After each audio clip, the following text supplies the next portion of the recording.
The room went silent the moment my uncle lifted his glass and said, "Let's all pray that next Christmas he finally finds a job."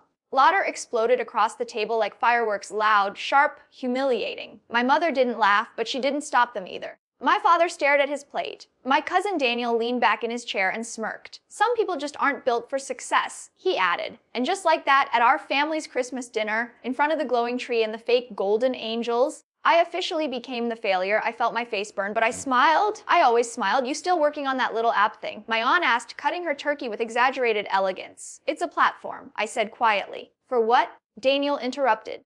"Teaching people how to be unemployed." More laughter. My younger sister avoided my eyes. My father finally spoke, his voice low and tired. "Maybe it's time to be realistic. Your cousin just got promoted again. You could ask him for help."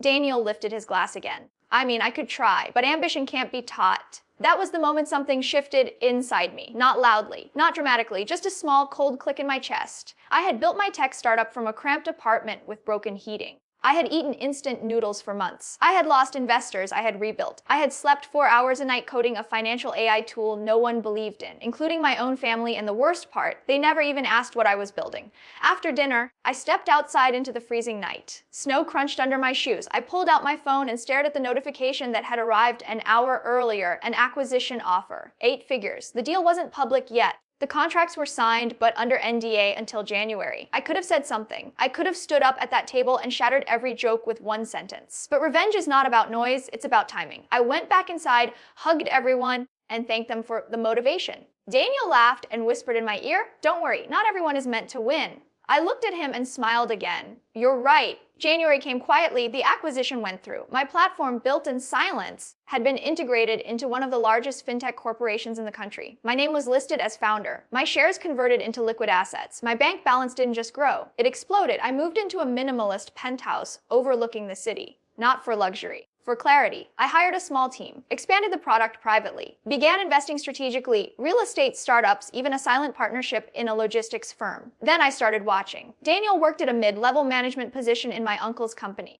The company had been struggling for years but survived on reputation and old money. They were expanding aggressively badly, over-leveraged, overconfident. Family dinners resumed in February. This time they asked about me. "So heard you sold something?" My aunt asked casually, pretending not to care. "It was small," I replied calmly. "How small?" Daniel asked, eyes narrowing. "Life-changing." Silence. My uncle forced a smile. "Well, good for you. Guess the little app thing worked." I nodded. But I didn't elaborate. Because humiliation tastes better when it's served slowly. A week later, a financial blog published an article about young tech founders who made unexpected exits. My face was there. My company valuation was there. And then someone no one ever found out who leaked a screenshot. My bank balance. It spread like wildfire across social media. Private wealth forums picked it up. Then business pages. Then local news. The headline read news. From family underdog to multi-millionaire before 30. My phone exploded with messages. "Proud of you! We always believed in you. Let's catch up!" But the message that mattered came from Daniel. "Hey, can we talk?" I didn't respond. Instead, I made a call to my financial advisor. "Tell me about acquisition opportunities in regional logistics." 2 days later, I was sitting across from the board of a struggling logistics company. The same logistics company partially owned by my uncle. They didn't recognize my name at first. Not until the paperwork was passed across the table. My uncle's face drained of color when he saw the investor group backing the buyout. "You," he whispered. I met his eyes calmly. "Ambition can't be taught. Remember." Daniel stared at me like he was seeing a stranger. "This is business," he said defensively. "Yes," I replied. "It is. I didn't threaten. I didn't yell. I simply negotiated aggressively. Their debt structure was fragile. I knew it. My team knew it. Within weeks, controlling interest shifted. Family dinner invitations stopped. Then came the call from my mother. "Why are you doing this?" she asked softly. "Doing what?" "Taking over your uncle's company." I looked out over the city lights. "I'm investing. Their family." "So was I." Silence filled the line. Daniel requested a private meeting. We met in a glass office overlooking the warehouse district. He looked tired, smaller somehow. "You're destroying us," he said. "No," I replied evenly. "I'm restructuring. You're punishing us." I leaned forward. "At Christmas, you said some people aren't built for success." His jaw tightened. "We were joking." "Were you?" He didn't answer. Over the next month, new leadership changes were announced. Inefficient managers were let go. Contracts were renegotiated. Assets liquidated. Daniel's position was under review. The family group chat went quiet. My aunt tried calling twice. My uncle once. I let them wait. Then another leak surfaced. Not of my bank balance this time, but of the internal restructuring report, publicly praising the visionary investor who saved the company from collapse. My name was bold at the bottom. The same relatives who laughed at me were now telling friends they had always known I was special. I watched it all without emotion. Until one evening, I received an email. Subject line, emergency shareholder meeting. Attached was a proposal, an attempt to regain control. A last move. They had partnered with an external competitor to block my majority vote. Daniel had signed it. I stared at the screen for a long time. Then I smiled. Because they still didn't understand, I hadn't shown them everything yet. I picked up my phone and made one final call. Release phase 2. I said calmly. On the other end, my lawyer hesitated. Are you sure? I looked at the city below, remembering the laughter, the glass raised in mock prayer, the word failure echoing over Christmas lights. Yes, I said quietly, it's time. And somewhere across town, in a boardroom filled with people who once toasted to my incompetence, phones began to vibrate at the exact same moment. Phones buzzed against polished wood, lighting up faces that had once glowed with smug amusement across a Christmas dinner table. Confusion spread first, then disbelief. My uncle adjusted his glasses, squinting at the notification like it was written in another language. Daniel's fingers trembled slightly as he opened the email. It wasn't long, just precise. A formal announcement that a secondary controlling interest had been acquired quietly over the last 6 weeks through a chain of private equity transfers. Perfectly legal, perfectly timed, and entirely irreversible. They had tried to corner me. They didn't realize I had already surrounded them. The external competitor they partnered with. I had invested in them 3 months earlier under a holding entity no one traced back to me. When Daniel signed that proposal, he unknowingly handed leverage directly into my hands. I wasn't reacting, I was orchestrating. In the boardroom, voices began to rise. This can't be right. Check the filings. Who approved this? Daniel's chair scraped back sharply. This is manipulation?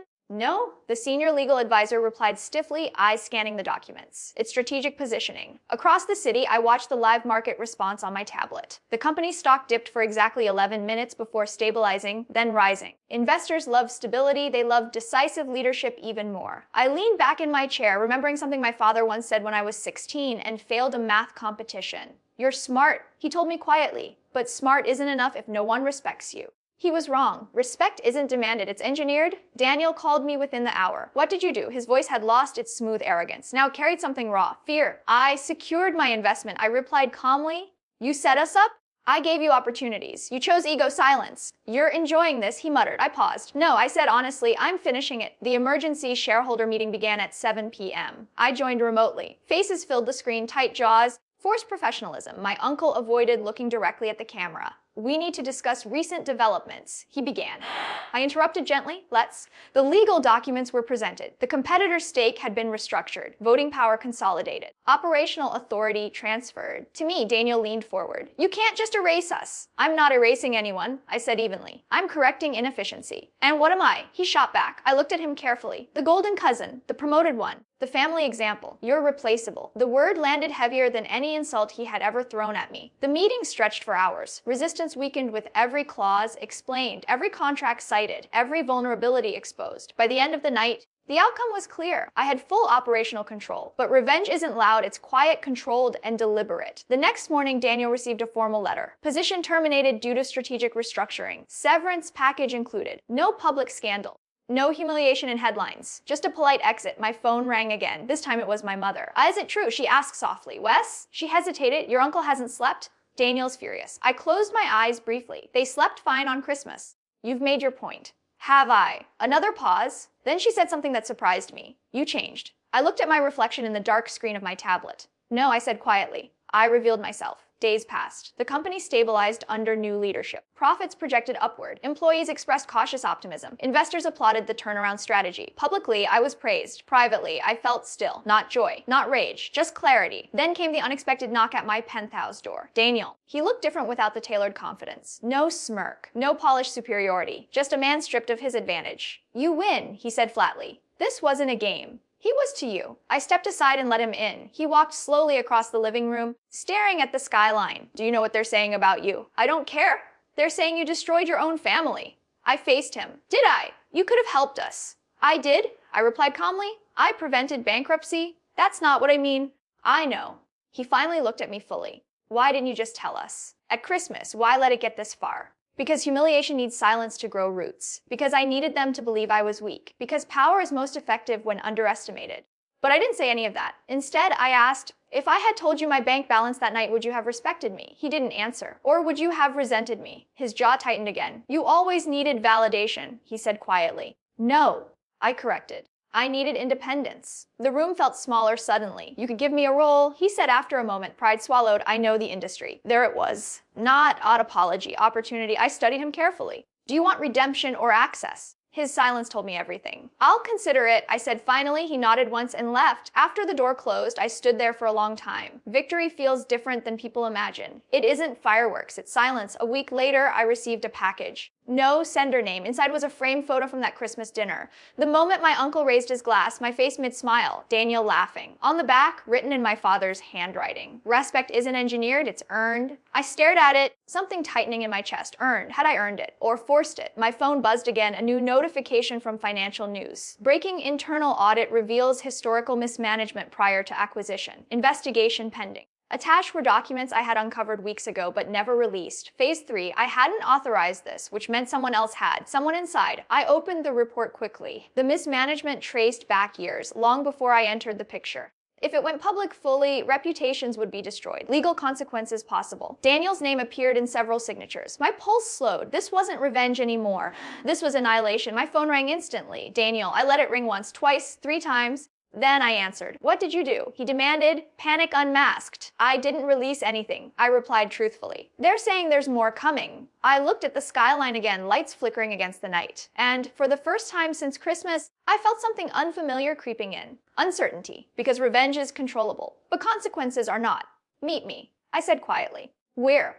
I gave him the address of the old apartment where I built everything. The place with broken heating and instant noodles. Neutral ground. As I ended the call, another notification appeared. Anonymous email. Subject: you wanted respect. Now watch what it costs. Attached were documents I had never seen before. And they weren't about Daniel, they were about my father. My hands didn't shake when I opened the attachment. They went cold. The documents were old financial transfer records dated 5 years back, small amounts at first, then larger. Shell accounts, layered transactions. Nothing illegal on the surface, but enough to raise questions. Enough to suggest quiet involvement in stabilizing my uncle's failing company long before I stepped in. At the bottom of one page was my father's signature. Not forged, not copied, signed. I stared at it, trying to reconcile the man who avoided eye contact at Christmas with the one who had been silently moving money behind the scenes. Another email followed seconds later. You think you're the only one who can play long games. No sender, no traceable address. My phone buzzed again, Daniel calling for the 4th time. I answered. What is this about my father? I asked immediately. Silence. Then, you got it too, so he hadn't sent it?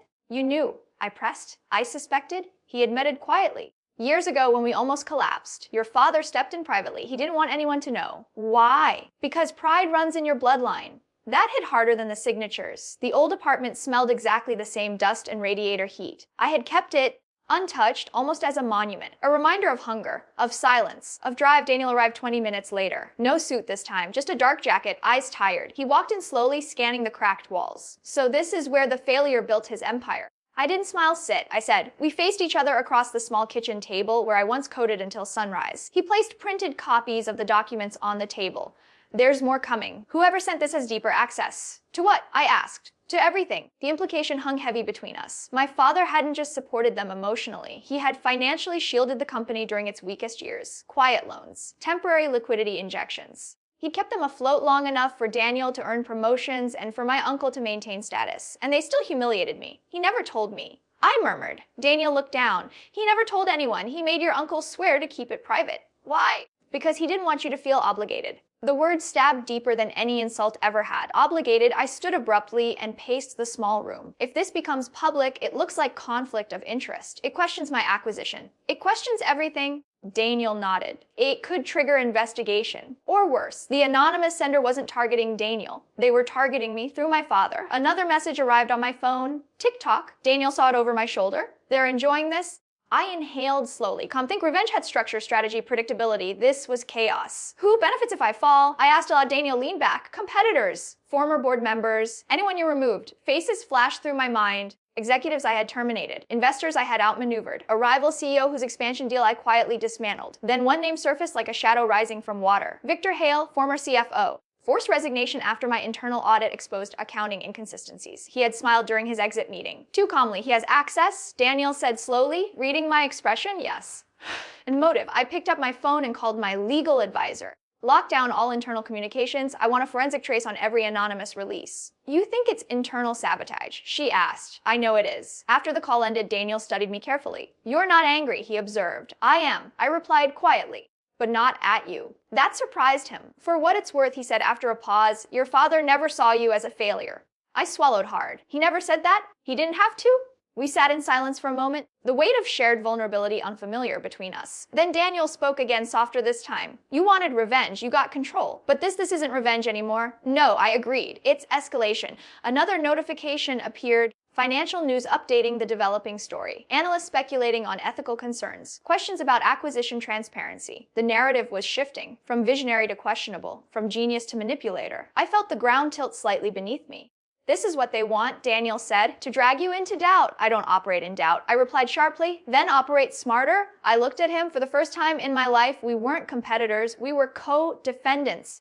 I need full access to historical financials, I said. Everything, no omissions. He hesitated only a second before nodding. You'll have it. As he stood to leave, he paused at the door. You could have destroyed me completely. I still can. I replied calmly. He held my gaze, but you didn't? No. Why? I thought about the framed Christmas photo sitting on my penthouse desk, my father's handwriting on the back. Respect isn't engineered, it's earned. I'm still deciding what kind of man I am, I said quietly. After he left, I remained in the apartment alone. Memories crept in uninvited, nights of doubt, the Christmas laughter, the moment I chose silence instead of defense. Had I built an empire or a battlefield? My phone vibrated again. This time it wasn't anonymous. It was my father. I answered immediately. His voice sounded older than I remembered. You saw it? He said yes. A long pause. I was going to tell you. He continued. After things stabilized, why didn't you? Because I didn't want your success tied to my mistakes. Mistakes. So it's true. I asked careful, I lent them money. Quietly. They would have collapsed otherwise. Why protect them after how they treated me? He exhaled slowly. Because family isn't measured by pride, it's measured by responsibility. The words felt heavy. And what about responsibility to me? I asked, unable to hide the crack in my voice. Another pause. I believed in you, he said finally, even when you thought I didn't. Silence filled the line. Someone is weaponizing this, I told him. I know. You're not worried. I raised you, he replied softly. They should be worried. The call ended, leaving me alone with the hum of the old radiator. Confidence returned not as arrogance, but as clarity. Victor Hale had miscalculated. He thought exposing old secrets would destabilize me. He didn't understand something crucial. I had already survived humiliation. Public doubt was nothing compared to private dismissal. I opened my laptop and began tracing connections. Offshore transfers, resigned board members. Legal loopholes Victor had exploited during his tenure. The more I dug, the clearer the pattern became. He wasn't just leaking history, he was covering present embezzlement. The anonymous releases were distractions. Smoke. Behind it, something far larger was burning. My phone buzzed again. New headline. Regulatory review expected as more documents surface. And beneath it, a scheduled press conference announcement from Victor Hale himself. Tomorrow, 10 a.m., he was stepping into the light, confident. Prepared, I closed my laptop slowly. If he wanted a stage, I would give him one, but not the one he expected. I picked up my phone and sent one message to my legal team. Prepare counter, disclosure, then another to Daniel, be ready. 3 dots appeared almost immediately. For what? I looked around the small apartment where everything began. For the truth, I typed. Across the city, somewhere in a high-rise office, Victor Hale was probably rehearsing his narrative, crafting the image of a whistleblower. A victim of aggressive takeover, a guardian of corporate ethics. He thought tomorrow would ruin me. He didn't realize tomorrow was the moment I stopped playing defense. And as my screen lit up with one final encrypted notification containing evidence that could dismantle him completely, I understood something with absolute certainty. This was never about money. It was about control of the story. And tomorrow, the story changes. The next morning, the city felt unusually quiet, like it was holding its breath. At 9:47 a.m., I stood in my penthouse office watching the live countdown on the Financial News Network. Victor Hale's press conference was scheduled for Hunvy Oders Sharp. The banner beneath the anchor read former CFO to address ethical concerns in recent acquisition. Ethical concerns, interesting choice of words. My legal team was already in position. Documents queued. Digital forensics reports finalized. Internal audit trails verified and time-stamped. Every move I had made during the acquisition was clean. Victor's weren't. Daniel arrived 10 minutes before the broadcast. He looked tense but composed. You're sure about this? He asked. No, I answered honestly. But certainty is overrated. The screen shifted. Cameras flashed. Victor stepped to the podium in a tailored navy suit, expression solemn but steady. He looked like a man burdened by truth. I take no pleasure in this, he began. But transparency matters. I almost smiled. He spoke about financial irregularities during the transition period. He referenced my father's private loans. He questioned whether insider advantages influenced my takeover strategy. He was careful. Strategic. He never directly accused me of wrongdoing. He didn't have to. Doubt spreads faster than accusation. Daniel watched silently. He's good, he muttered. I agreed. He is. Victor continued, presenting selected documents, partial records, stripped of context. Enough to ignite speculation. Enough to trigger regulatory review. Then he made his mistake. In fact, he said, glancing at his prepared notes, I believe a deeper investigation into the current executive structure will reveal conflicts far beyond what has been publicly acknowledged. That was the line. The pivot from concern to attack. I nodded once to my legal advisor. Release it. Within seconds, our counter-disclosure went live across every major financial platform. Headline: Forensic audit reveals former CFO diverted corporate funds to undisclosed entities. The broadcast anchor paused mid-sentence, earpiece buzzing. We're receiving breaking information. Victor faltered slightly at the podium as his own phone began vibrating in his hand. Daniel exhaled slowly. That's not subtle. I'm done being subtle, I replied. The screen split, Victor on one side, the emerging audit report on the other. Charts displayed unauthorized transfers routed through shell companies registered offshore. Victor tried to maintain composure. These claims are retaliatory, but the evidence was precise. Time-stamped, signed, cross-referenced with regulatory filings. And then came the final blow. A recorded board meeting from 2 years earlier surfaced, Victor privately instructing an accounting adjustment to mask short-term liquidity shortages. His voice was unmistakable. The room went silent. Daniel stared at the screen. You recorded him? I document everything? Victor stepped back from the podium as reporters began shouting questions. Mr. Hale, can you respond to the allegations of embezzlement? Were these funds redirected for personal gain? His calm aide cracked for a fraction of a second. It was enough. I muted the television. Silence filled the room again, but this time it felt different, controlled, measured. Daniel looked at me carefully. This ends him. No, I said. His choices ended him. My phone rang almost immediately. Regulators requesting formal statements. Investors offering support. Media outlets asking for interviews. I declined them all. This wasn't about public victory. It was about restoring control of the narrative. An hour later, Victor issued a short statement claiming misunderstanding and procedural misinterpretation. By noon, regulatory authorities announced a formal investigation into his tenure. The story had shifted completely. From my father's quiet loans to Victor's financial misconduct. Smoke cleared. Fire exposed. Daniel leaned against the window, staring at the city below. You could have destroyed him quietly. I don't operate in shadows when someone drags me into the light. He nodded slowly. And my father. He'll face questions, I admitted, but not allegations. The truth about my father's loans was simple support, not manipulation. Personal funds, no contractual leverage, no influence over acquisition terms. Clean, ethical, human. By late afternoon, my father called. I saw, he said. Yes. You didn't have to go that far. I did. A pause. Are you proud of what you've become? He asked. The question lingered longer than it should have. I'm precise, I replied. That's not what I asked. I looked at my reflection in the darkened screen again. The boy who sat quietly at Christmas had wanted acknowledgement. The man standing here commanded attention. But pride, that was harder to measure. I'm not finished becoming, I said finally. He seemed to accept that. Come to dinner tonight. Eyes everyone there. Wes, including Daniel, including my uncle, I agreed. The house looked the same as it had at Christmas. Same tree stand in the corner, though stripped of lights now. Same dining table. Same polished plates. But the energy was different. No one laughed when I entered. My uncle stood slowly. Pride gone. Authority softened. He said quietly, Yes, I underestimated you. Yes, I agreed again. He nodded once, accepting the truth without argument. Daniel avoided my eyes at first, then finally met them. I didn't know about Victor, he said. I know. My mother placed food on the table, hands steady but watchful. Dinner began in cautious silence. Then my uncle cleared his throat. I owe you an apology. He said, voice rough. For Christmas. The word apology felt heavier than any insult ever had. I appreciate that, I replied. He continued, I mistook quiet for weakness. That's common, I said calmly. A faint, almost reluctant smile touched his face. The tension eased slightly, but not completely. Because something fundamental had shifted. Respect was present now, but it wasn't warm. It was careful. Measured. Earned through demonstration, not affection. After dinner, Daniel stepped outside with me onto the porch. You could have crushed us. He said again, I still can. I reminded him. I looked at him carefully. No, I said, he studied my face. Why? I thought about the months of planning, the strategic takeovers, the humiliation turned into leverage, and then I thought about the cost, stress, isolation, suspicion. Power is heavy when you carry it alone. Because destruction is easy, I said quietly. Control is harder. He nodded slowly. For the first time in our lives, there was no competition in his eyes, only understanding. My phone buzzed one last time that night. Regulators had frozen several of Victor's accounts pending investigation. The case would unfold publicly now. I slipped the phone back into my pocket without emotion. Christmas had turned me into a villain in their story. Today, I chose something else. As I walked back inside the house, my father stopped me near the hallway. You proved yourself, he said. I didn't need to. No, he agreed.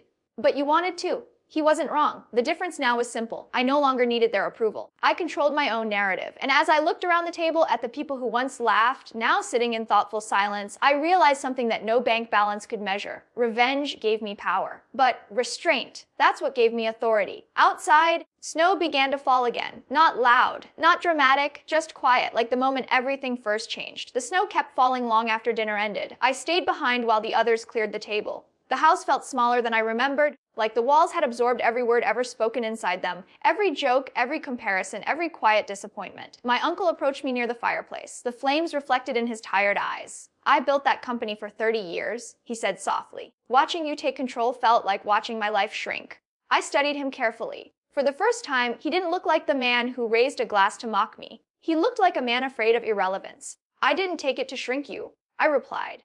I took it because you were steering it toward collapse. He swallowed hard but nodded. I see that now. Silence stretched between us, not hostile but honest. I thought pushing you would make you stronger, he admitted. That night at Christmas, I thought embarrassment might wake you up. A slow breath escaped me. It did, I said, but not the way you expected. He gave a faint, regretful smile. No. Across the room, Daniel stood with my father. They were talking quietly. No tension, no raised voices. Just conversation. It struck me then how much energy I had spent trying to defeat people who were never truly my enemies. Ego had been the enemy. Pride. Perception. The next morning, the final chapter unfolded. Victor Hale was formally charged with financial misconduct pending full investigation. The evidence we released triggered a domino effect, additional audits, whistleblowers stepping forward, investors demanding accountability. By noon, his carefully constructed image collapsed. Reporters camped outside his apartment. Former colleagues publicly distanced themselves. His name, once polished, now trended with words like fraud and deception. I watched none of it. Instead, I called an emergency board meeting, not to celebrate. To decide, the directors assembled, some wary, some impressed, some clearly relieved that the storm had shifted away from us. I have two announcements. I began calmly. The room stilled.